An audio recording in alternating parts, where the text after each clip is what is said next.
Good morning, class. Good morning, Good morning, sir. sir. Do you remember our lesson last week, class?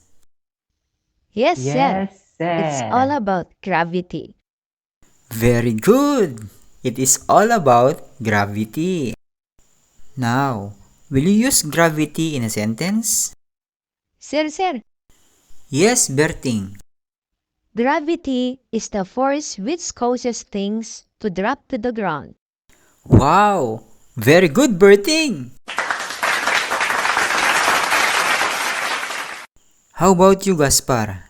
Use gravity in a sentence. Hmm, hmm, hmm. Grabe tingisit mo, sir. Anya, pauni ka nga ubingan. Kasaritak nung tatam ni bigat ah.